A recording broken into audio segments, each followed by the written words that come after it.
ರಾಜ್ಯದಲ್ಲಿ ಮತ್ತೆ ಮುಂಗಾರು ಮಳೆಯ ಅಬ್ಬರ ಜೋರಾಗ್ತಾ ಇದೆ. ಇದರ ಪರಿಣಾಮ ಸಾಲು ಸಾಲು ಸಮಸ್ಯೆಗಳು ಕೂಡ ಈಗ ಸೃಷ್ಟಿಯಾಗ್ತಾ ಇರುವಂಥದ್ದು. ಕಾರವಾರದಲ್ಲಿ ಸುರಿತಾ ಇರುವಂತಹ ಮಳೆ ಇದೆಯಲ್ಲ, ಅದು ದೊಡ್ಡ ಮಟ್ಟದ ಅವಾಂತರ ಕಾರಣವಾಗಿದೆ. ಮಳೆಗೆ ಈಗ ಕೆಎಸ್ಆರ್ಟಿಸಿ ಡಿಪೋ ಏನಿದೆ ಸಂಪೂರ್ಣವಾಗಿ ಜಲಾವೃತವಾಗ್ಬಿಟ್ಟಿದೆ. 5ಕ್ಕೂ ಹೆಚ್ಚು ಬಸ್ಸುಗಳು ಮಳೆ ನೀರಿನಿಂದ ಜಲಾವೃತವಾಗಿರುವಂತಹ ವಿಚಾರ ಗೊತ್ತಾಗ್ತಿದೆ. ಹಲವು ಭಾಗಗಳಲ್ಲಿ ರಸ್ತೆ ಸಂಚಾರವನ್ನು ಕೂಡ ಕಡಿತ ಮಾಡಲಾಗಿದೆ. ಕಾರವಾರದಲ್ಲಿ ನಿರಂತರವಾಗಿ ಸುರಿದಂತಹ ಮಳೆ ಸೃಷ್ಟಿಸಿರುವಂತಹ ಅವಾಂತರ ಇದು. ನೀವು ಕೂಡ ವಿಜುವಲ್ಸ್ ಅನ್ನು ಗಮನಿಸ್ತಾ ಇದ್ದೀರಿ. ಇದು ಕೆಎಸ್ಆರ್ಟಿಸಿ ಬಸ್ನ ಡಿಪೋ ಇದು. ಇಲ್ಲಿ ಈಗ ಏಕಾಏಕಿಯಾಗಿ ಮಳೆ ನೀರು ನಿಂತಲ್ಲಿಯೇ ನಿಂತಿರುವಂಥದ್ದು. ಅದರ ಪರಿಣಾಮ ಬಸ್ಗಳು ಅಲ್ಲಲ್ಲಿಯೇ ಸ್ಟ್ರಕ್ ಆಗಬೇಕಾದಂತಹ ಪರಿಸ್ಥಿತಿ, ಪ್ರಯಾಣಿಕರಂತೂ ಬರೋದಕ್ಕೆ ಹಿಂದು ಮುಂದೆ ನೋಡಬೇಕಾದಂತಹ ಪರಿಸ್ಥಿತಿ.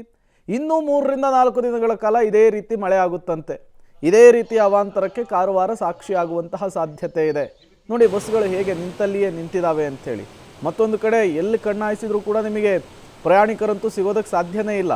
ಅಲ್ಲಿ ಇಲ್ಲಿ ಕೆಎಸ್ಆರ್ಟಿಸಿಯ ಸಿಬ್ಬಂದಿಗಳೇ ಕಾಣಸಿಗ್ತಾರೆ ಹೊರತು ಎಲ್ಲ ಕಡೆ ನೀರು ಆವರಿಸಿದಾಗ ಪ್ರಯಾಣಿಕರಾದರೂ ಹೇಗೆ ಬರೋದಕ್ಕೆ ಸಾಧ್ಯ? ಏನಾಗುತ್ತೆ ಗೊತ್ತಾ, ಈ ಡಿಪೋಗಳೆಲ್ಲ ಎಲ್ಲಿ ಮಾಡಿರ್ತಾರೆ ಅಂದರೆ ಕೆರೆಗಿರೆ ಒತ್ತುವರಿ ಮಾಡ್ಕೊಂಡಿರ್ತಾರೆ, ಅಂತ ಕಡೆ ಡಿಪೋ ನಿರ್ಮಾಣ ಮಾಡಿರ್ತಾರೆ. ಬೆಂಗಳೂರಿನ ಸುಮಾರು ಡಿಪೋಗಳು ಕೆರೆನಲ್ಲಿ ಕಟ್ಟಿರೋದು. ಹೌದು. ಸೊ ಹಾಗಾಗಿ ನಿಮಗೆ ತಗ್ಗು ಪ್ರದೇಶದಲ್ಲಿ ಆ ಮಳೆ ನೀರು ನಿಂತ್ಕೊಳ್ಳೋ ಜಾಗದಲ್ಲಿ ಮಳೆ ನೀರು ನಿಂತ್ಕೊಂಡೇ ನಿಂತ್ಕೊಳ್ಳುತ್ತೆ. ನೀವು ಡ್ರೈನೇಜ್ ಸಿಸ್ಟಮ್ ಕರೆಕ್ಟಾಗಿ ಮಾಡಿಲ್ಲ ಅಂತಂದರೆ ಇದನ್ನು ನೀವು ಎಕ್ಸ್ಪೆಕ್ಟ್ ಮಾಡ್ಬೋದು. ನೀರು ಹರಿದೋಗಕ್ಕೆ ಜಾಗ ಇಲ್ಲ, ಕಸ ಕಡ್ಡಿ ತುಂಬಿಕೊಂಡಿರುತ್ತೆ, ಕ್ಲೀನ್ ಮಾಡಿರಲ್ಲ. ಅಲ್ಲಿನ ಪರಿಸ್ಥಿತಿ ಹೇಗಿದೆ ಅಂತ ನನ್ನ ಕೊಲೀಗ ಮಾಹಿತಿಯನ್ನು ಕೊಡ್ತಾರೆ ನೋಡೋಣ. ಕನ್ನಡ ಜಿಲ್ಲೆಯಲ್ಲಿ ಅಬ್ಬರದ ಮಳೆ ಸುರಿತಾ ಇದೆ. ಅದರಲ್ಲೂ ಕಾರವಾರದಲ್ಲಿ ಅಕ್ಷರಶಃ ನರಕವನ್ನೇ ತೋರಿಸ್ತಿದೆ ಮಳೆ. ಈ ಭಾಗದಲ್ಲಿ ನೀವು ನೋಡ್ಬೋದು, ಇವತ್ತು ನಾವು ಕಾರವಾರದ ಡಿಪೋ ಭಾಗದಲ್ಲಿದ್ದೀವಿ. ಈ ಭಾಗದಲ್ಲಿ ನೀವು ನೋಡ್ಬೋದು ಸಂಪೂರ್ಣವಾಗಿ ಮಳೆಯಿಂದ ನೀರು ಆವೃತವಾಗಿ ಡಿಪೋ ಸಂಪೂರ್ಣ ಮುಳುಗಡೆ ಆಗಿರುವಂಥದ್ದು ನೀವು ನೋಡ್ಬೋದು. ಈ ಭಾಗದಲ್ಲಿ ಸುಮಾರು 20ಕ್ಕೂ ಹೆಚ್ಚು ಬಸ್ಸುಗಳು ಅಲ್ಲಿಯೇ ನಿಂತಿದೆ. ಯಾಕೆಂತಂದರೆ ಮಳೆ ಬಂತು ಅಂತಂದರೆ ಹೆಚ್ಚಿನ ನೀರು ಬಂದಾಗ ಈ ಭಾಗದಲ್ಲಿ ಡಿಪೋಕ್ಕೆ ನೀರು ನುಗ್ಗುವಂಥದ್ದು. ಯಾಕೆಂದರೆ ಇದು ತಗ್ಗು ಪ್ರದೇಶದಲ್ಲಿದೆ. ತಗ್ಗು ಪ್ರದೇಶದಿಂದಾಗಿ ಈ ಭಾಗದಲ್ಲಿ ಹೆಚ್ಚಿನ ನೀರು ಈ ಭಾಗದಲ್ಲಿ ಈಗ ನಿಂತಿರುವಂಥದ್ದನ್ನು ಗಮನಿಸ್ಬೋದಾಗಿದೆ. ಯಾಕೆಂತಂದರೆ ಕಳೆದ ವರ್ಷವೂ ಕೂಡ ಈ ಭಾಗದಲ್ಲಿ ದೊಡ್ಡ ಮಟ್ಟದಲ್ಲಿ ಈ ಭಾಗದಲ್ಲಿ ನೀರು ನಿಂತಿತ್ತು. ಈ ವರ್ಷವೂ ಕೂಡ ಮಳೆಯ ಅಬ್ಬರಕ್ಕೆ ಸಂಪೂರ್ಣವಾಗಿ ಈಗ ಮುಳುಗಿ ಹೋಗಿರುವಂಥದ್ದು. ಕಾರವಾರದ ಬಹುತೇಕ ಹಲವು ಭಾಗಗಳಲ್ಲಿ ಈಗ ಮಳೆಯಿಂದಾಗಿ ಸಂಪೂರ್ಣವಾಗಿ ರಸ್ತೆಗಳು ಜಲಾವೃತವಾಗಿದ್ದಾವೆ. ಮನೆಗಳಿಗೆ ನೀರು ತುಂಬಿ ಆ ಭಾಗದಲ್ಲಿಯೂ ಕೂಡ ಸಾಕಷ್ಟು ಹಾನಿಯಾಗಿರುವಂಥದ್ದು ನೀವು ನೋಡ್ಬೋದು. ಡಿಪೋದಲ್ಲಿರುವ ಪೆಟ್ರೋಲ್ ಬ್ಯಾಂಕ್ ಕೂಡ ಈಗ ಸಂಪೂರ್ಣವಾಗಿ ಜಲಾವೃತವಾಗಿರುವಂಥದ್ದು. ಜನರು ಈ ಭಾಗದಲ್ಲಿ ಈಗ ನಿದ್ದೆಗೆಟ್ಟು ಈ ಭಾಗದಲ್ಲಿ ನಿಂತು ನೋಡುವಂಥ ಪರಿಸ್ಥಿತಿ ಆಗಿರುವಂಥದ್ದು.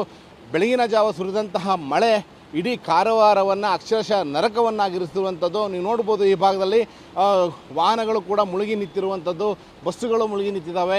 ಈ ಭಾಗದಲ್ಲಿ ನೀವು ಗಮನಿಸ್ಬೋದು. ಯಾಕೆಂತಂದರೆ ಬೆಳಗ್ಗೆ ಬೇರೆ ಬೇರೆ ಭಾಗಗಳಿಗೆ ಬಸ್ಸುಗಳು ತೆರಳ್ತಾ ಇದ್ವು. ಆದರೆ ಈಗ ನೀವು ನೋಡಿದರೆ ಸಾಕಷ್ಟು ಈ ಭಾಗದಲ್ಲಿರುವಂತಹ ಬಸ್ಸುಗಳು ಕೂಡ ಜಲಾವೃತವಾಗಿರುವಂಥದ್ದು. ಇನ್ನು ಈ ಭಾಗದಲ್ಲಿ ಬೇರೆ ಬೇರೆ ಕಡೆ ಭಾಗಕ್ಕೆ ಕೂಡ ಈಗ ಬಸ್ಸುಗಳು ಹೋಗಬೇಕಿತ್ತು. ಆದರೆ ಕೆಲವು ಬಸ್ಸುಗಳು ಈಗ ಬಂದಾಗಿರುವಂಥದ್ದು, ಸಂಚಾರವನ್ನು ಸ್ತಬ್ಧವಾಗಿರುವಂಥದ್ದನ್ನು ಕಾಣ್ಬೋದಾಗಿದೆ. ಉತ್ತರ ಕನ್ನಡ ಜಿಲ್ಲೆಯಲ್ಲಿ ಅದರಲ್ಲಿಯೂ ಕಾರವಾರದಲ್ಲಿ ಅಸ್ನೋಟೆ ಭಾಗದಲ್ಲಿ ಅತಿ ಹೆಚ್ಚು ಮಳೆಯಾಗಿದೆ. 153 ಮಿಲಿಮೀಟರ್ಗೂ ಹೆಚ್ಚು ಮಳೆಯಾಗಿರುವಂಥದ್ದು.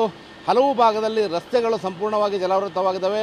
ಮುಖ್ಯವಾಗಿ ಈ ಭಾಗದಲ್ಲಿ ಕಾರವಾರ ನಗರದಲ್ಲಿ ನೀರು ನಿಲ್ಲಲಿಕ್ಕೆ ಕಾರಣ ಹೆಚ್ಚಿನ ಒಂದು ಚಿರಂಡಿ ಭಾಗದಲ್ಲಿ ಕಸಗಳು ನಿಂತು ಜಾಮ್ ಆಗಿರುವಂಥದ್ದು. ಇದರಿಂದಾಗಿ ಈ ಭಾಗದಲ್ಲಿ ಸಂಪೂರ್ಣವಾಗಿ ಜಲಾವೃತವಾಗಿದ್ದಾವೆ. ಸಾಕಷ್ಟು ಮನೆಗಳಿಗೂ ಕೂಡ ಹಾನಿಯಾಗಿರುವಂಥದ್ದು. ಕ್ಯಾಮರಾಮನ್ ಸುರೇಂದ್ರ ಜೊತೆ ನವೀನ್ ಸಾಗರ್, ಪಬ್ಲಿಕ್ ಟಿವಿ, ಕಾರವಾರ. ಕೂಡ ಕಾರವಾರದಲ್ಲಿ ಮಳೆಯಿಂದ ಆಗಿರ್ತಕ್ಕಂಥ ಅನಾಹುತ, ಕೆಎಸ್ಆರ್ಟಿಸಿ ಡಿಪೋ ಜಲಾವೃತವಾಗಿರೋದು, ಆಮೇಲೆ ಅಲ್ಲೇನೋ ಮಾರುತಿ ಗಲ್ಲಿಯ ಲ್ಯಾಂಡ್ ಮಾರ್ಕ್ ಅಲಟಿಮಾ ಕಾಂಪ್ಲೆಕ್ಸ್ಗೆ ನೀರು ನುಗ್ಗಿರೋದು, ಕಾರ್ಗಳು ಮುಳುಗಿರ್ತಕ್ಕಂಥದ್ದು, ಚರಂಡಿ ನಾಲೆಗಳಲ್ಲಿ ಕಸ ಕಟ್ಟಿ ನೀರು ತುಂಬಿರ್ತಕ್ಕಂಥದ್ದು ಎಲ್ಲವೂ ಒಂದೇ ನಗರದಲ್ಲಾಗಿದೆ. ಅಲ್ಲಿಗೆ ಅರ್ಥ ಮಾಡ್ಕೊಳ್ಳಿ ಕಾರವಾರದಲ್ಲಿ ಯಾವ ಪ್ರಮಾಣದ ಮಳೆ ಬಿದ್ದಿದೆ ಅಂತಂದ್ಬಿಟ್ಟು. ಜೊತೆಗೆ ಕರಾವಳಿ ಭಾಗದಲ್ಲಿ 3 ದಿನ ಅಲ್ಲಿ ರೆಡ್ ಅಲರ್ಟ್ ಕೂಡ ಘೋಷಣೆ ಮಾಡಿದ್ದಾರೆ. ಆಮೇಲೆ ಆ ಕರಾವಳಿ ಭಾಗದ ಅಂಗನವಾಡಿ ಪ್ರಾಥಮಿಕ ಪ್ರೌಢಶಾಲೆಗಳಿಗೆ ರಜೆಯನ್ನು ಕೂಡ ಘೋಷಣೆ ಮಾಡಿದ್ದಾರೆ ಮುನ್ನೆಚ್ಚರಿಕೆಯಾಗಿ.